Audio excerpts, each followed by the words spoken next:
नमस्कार प्रिय विद्यार्थियों। कक्षा 9th में अपन ने कुछ चर्चा की थी पहली प्रश्नावली के अंदर संख्याओं के बारे में। तो संख्या में अपन ने क्या क्या पढ़ा था उसकी परिभाषाएं आपको बताई थी कि एक तो होती है प्राकृत संख्या। प्राकृत संख्या कौन सी होती हैं? प्राकृत संख्या वे संख्याएं होती हैं जो कहाँ से शुरू होती हैं, एक से शुरू होती हैं और अनंत तक चलती हैं। ठीक है। पूर्ण संख्याएं के बारे में पढ़ा था। पूर्ण संख्याओं में क्या होता है कि जो भी प्राकृत संख्या होती हैं उनके अंदर क्या शामिल कर दिया जाता है, जीरो शामिल और कर लिया जाता है। ठीक है। इसके बाद अपन ने पढ़ा था पूर्णांक संख्याएं। पूर्णांक संख्याओं में क्या होता है कि पूर्णांक संख्याओं में बीच में तो क्या होता है, शून्य, और इसके बाईं और कौन सी संख्या होती हैं, ऋणात्मक, और दाईं और कौन सी संख्या होती हैं, जीरो के धनात्मक, और चलती कहाँ तक है, अनंत तक। ठीक है। फिर अपन ने चर्चा की थी परिमेय संख्याओं की। परिमेय संख्याओं के अंदर अपन ने क्या पढ़ा था? परिमेय संख्याओं के अंदर देखो, जैसे कोई संख्या है उसको यदि अपन p बटा क्यू के रूप में लिख सकते हैं, p बटा क्यू के रूप में, और यहाँ पे ये p और q क्या है, एक धनात्मक पूर्णांक है या पूर्णांक हैं। p और q पूर्णांक हैं। q का मान किसके बराबर नहीं है, जीरो के बराबर नहीं है। यदि q का मान जीरो हो जाएगा तो ये संख्या किस प्रकार से इन्फिनिटी के रूप में आ जाएगी, अनंत के रूप में आ जाएगी, जैसे इस प्रकार से लिखी जाएगी। तो वो एक क्या नहीं होगी, परिमेय संख्या नहीं होगी। और अपरिमेय संख्याओं के अंदर क्या बताया था कि जिनको p बटा क्यू के रूप में नहीं लिख सकते। और वास्तविक संख्या रियल नंबर जिसके अंदर ये सारी की सारी क्या होती हैं, काउंट होती हैं। पर प्राकृत संख्या, पूर्ण संख्या, पूर्णांक संख्या और परिमेय संख्या और अपरिमेय संख्या। ठीक है। इसके बाद अपन देखते हैं प्रश्नावली के अंदर पहला क्वेश्चन कर लिया था कि शून्य एक परिमेय संख्या है या नहीं, यदि है तो इसको किस प्रकार से p बटा क्यू के रूप में लिख सकते हैं। तो अपन ने देखा था कि शून्य वो एक परिमेय संख्या है। शून्य एक परिमेय संख्या है। क्यों है? क्योंकि शून्य के बटा में अपन एक लगा दें, मान में कोई फर्क नहीं आएगा, शून्य आएगा। शून्य के बटे में दो लगा दें, कोई फर्क नहीं आएगा, मान जीरो आएगा। इसका मतलब शून्य एक परिमेय संख्या है। और परिमेय संख्या की परिभाषा भी ये बोलती है, वह संख्या जिसमें p बटा क्यू के रूप में लिखा जा सके और क्यू का मान क्या नहीं होना चाहिए, किसके बराबर नहीं होना चाहिए, जीरो के बराबर है, नहीं होना चाहिए। ठीक है।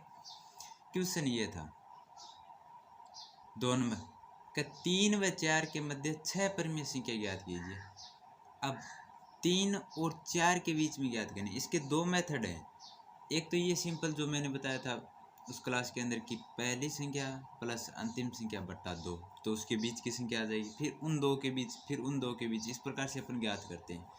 एक मेथड और है वो आपको कभी 1-2 दिन के अंदर बोर्ड के ऊपर क्लास लेंगे तब वो भी बताएंगे। तो इस मेथड से क्या है, ये देखिए आप, ये वैसे सिंपल है उससे। तो 3 और 4 के बीच में क्या ज्ञात कर रहे हैं, परिमेय संख्या ज्ञात कर रहे हैं। परिमेय संख्या ज्ञात करने का सूत्र क्या होता है, a प्लस बी बटा 2 या a प्लस एल। a का मतलब प्रथम संख्या और l का मतलब है अंतिम संख्या, और इसके बटे में क्या है, 2। इस प्रकार से अपन ज्ञात करते हैं।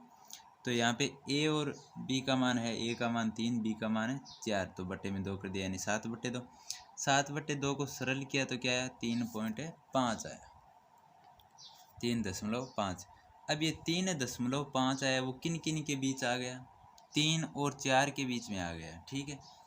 अब अपन 3 और 3.5 के बीच में कोई एक अन्य परिमेय संख्या निकालेंगे, तो दूसरी परिमेय संख्या किसके बीच में निकालें, 3 व 3.5 के मध्य परिमेय संख्या निकालेंगे। तो सूत्र होता है इसका a प्लस बी बटा 2। यहाँ a का मान इसके लिए 3 हो गया और b का मान 3.5 हो गया। ऐड किया तो 6.5 हुआ बटे 2, और 6.5 में 2 का भाग दिया तो 3.25 है। इसका मतलब दूसरी परिमेय संख्या किन के बीच आई, 3 और 3.5 के बीच, और आई कितनी, 3.25। ठीक है। अब 3 व 3.25 के बीच तीसरी परिमेय संख्या ज्ञात करेंगे। तीसरी परिमेय संख्या किन के बीच में ज्ञात करेंगे, 3 व 3.25 के बीच में ज्ञात करेंगे। ठीक है। सूत्र यही रहेगा, a प्लस बी बटा 2। यहाँ a का मान 3 है लेकिन b का मान चेंज हो गया, अब की बार क्या हो गया, 3.25 हो गया। ठीक है। तो मान रखा 3 प्लस 3.25 बटे 2, यानी 6.25 बटे 2। तो इसका मान आया 3.12 समथिंग है, लेकिन अपन ने मान ले लिया 3.12 तक। ये भी एक परिमेय संख्या किन के बीच है, 3.25 व 3 के मध्य। अब अपन 3.25 व 4 के मध्य भी ज्ञात कर सकते हैं, क्योंकि कितनी संख्या ज्ञात कर सकते हैं। और जैसे इससे पहली वाली संख्या कौन सी आई थी हमारे पास है, 3.35 आई थी। तो 3.5 व 4 के बीच में भी कोई परिमेय संख्या ज्ञात कर सकते हैं, लेकिन अपन 3 को ले रहे हैं और एक जो नई परिमेय संख्या आ रही है उसको ले रहे हैं। तो यहाँ 3 व 3.12 के बीच चौथी परिमेय संख्या ज्ञात की, तो a+b/2। और इसी प्रकार इनको ऐड किया, 3 + 3.12/2 बराबर संख्या बनी 6.12/2, यानी 3 क्या आई, 6 आई। अब पाँचवीं परिमेय संख्या ज्ञात करें तो 3 व 3.6 के मध्य पाँचवीं परिमेय संख्या क्या हो जाएगी, a+b/2। और इनको ऐड किया मान रख कर, तो 6.6/2 बराबर क्या आई, 3.3 आई। इस प्रकार से कितनी संख्या आ गई, 5 परिमेय संख्या आ गई। और 6 संख्या ज्ञात करनी है तो छठी ज्ञात कर लो। छठी ज्ञात करेंगे तो 3 व 3.3 के मध्य छठी परिमेय संख्या जैसी क्या आएगी, a+b/2 सूत्र रख लिया, और 3 + 3.3/2 बराबर बना 6.3/2, यानी 3.1 आ गए। ये था तब की बात है जब थोड़ा सवाल बड़ा पूछ लिया आपको, जैसे कि 3 नंबर का सवाल आ जाए 6 परिमेय संख्या ज्ञात करना, जैसे 4 नंबर का आ जाए, तब इस मेथड से करना। यदि ये नंबर 1 या ऑप्शनल सवाल हो तब कैसे करते हैं, 3 व 4 के बीच परिमेय संख्या निम्न प्रकार से डायरेक्ट ध्यान में रखनी है। 3 से ज़्यादा होनी चाहिए, 4 से कम रहनी चाहिए। 3 से ज़्यादा मतलब 3 के आगे दशमलव लगाओ, पहले 1 रखो, 2 रखो, 3 रखो, 4 रखो, 5 रखो, 6 रखो। इस प्रकार से अपन 9 तक ले जा सकते हैं, 3.9 तक। और भी इसमें चेंज कर सकते हैं, जैसे ये आ रहे हैं ना, 3.15 आया, कभी 2.5 आया, इस प्रकार से।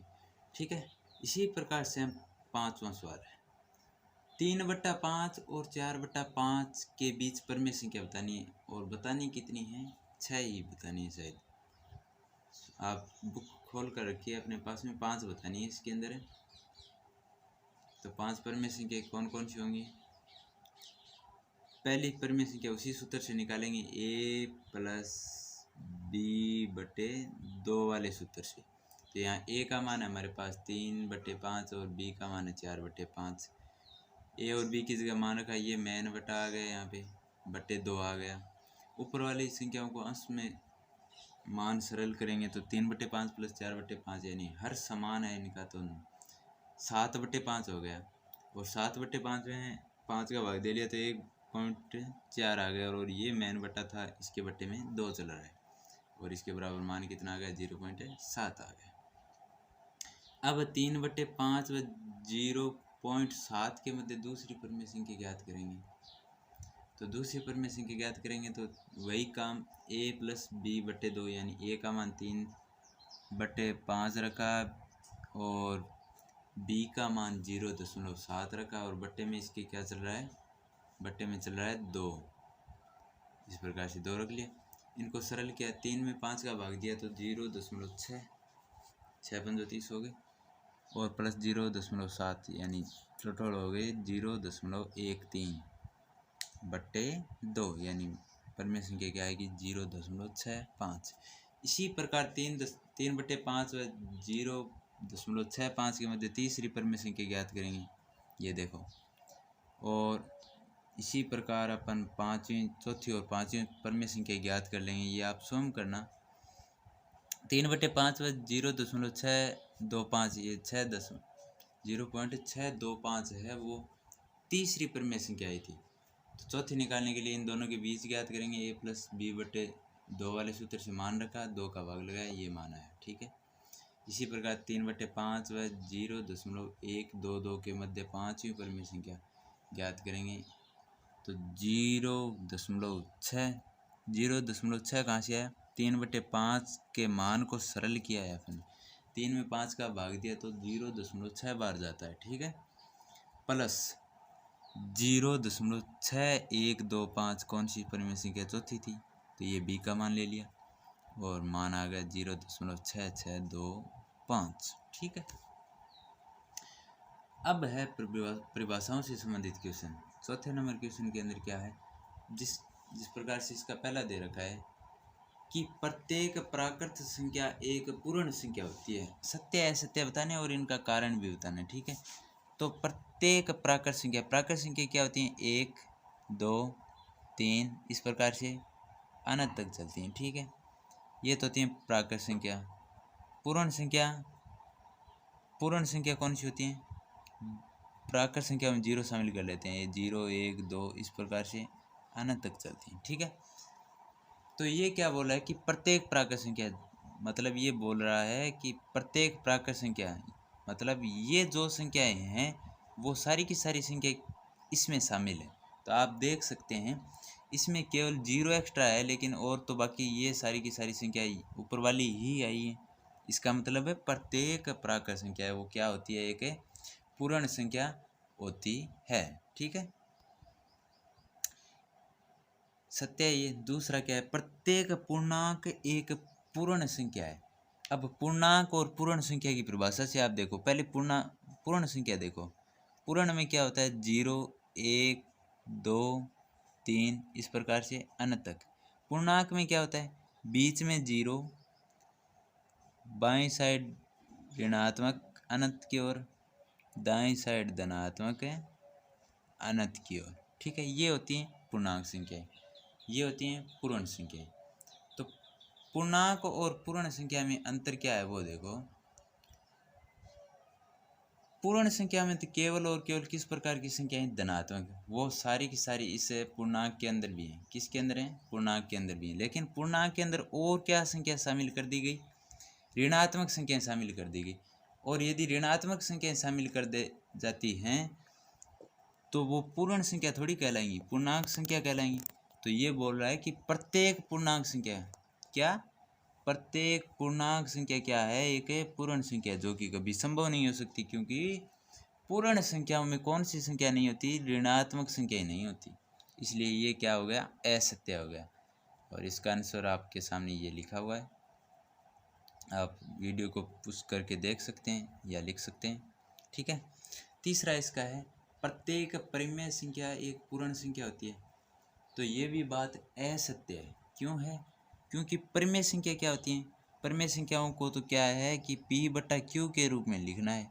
और शर्त ये रहती है कि जहाँ Q का मान किसके बराबर नहीं होना चाहिए, 0 के बराबर नहीं होना चाहिए। ये तो होती है परिमेय संख्या। लेकिन पूर्ण संख्याओं की शर्त क्या है, पूर्ण संख्याएं तो 0 से शुरू होती हैं, 1 2 इस प्रकार से एक पूर्णांक के रूप में अनंत की ओर चलती हैं। जबकि परिमेय संख्या तो 1/2 भी हो सकती है, 0/1 जैसे, -3/2 भी हो सकती है। तो ये सारी की सारी जो भी परिमेय संख्याएं हैं वो कभी क्या नहीं हो सकती, पूर्ण संख्या नहीं हो सकती। सभी नहीं हो सकती, कुछ तो होती हैं। ये सभी की बोला है कि प्रत्येक परिमेय संख्या एक पूर्ण संख्या होती है, जो कि क्या है, एक असत्य कथन है। ठीक है।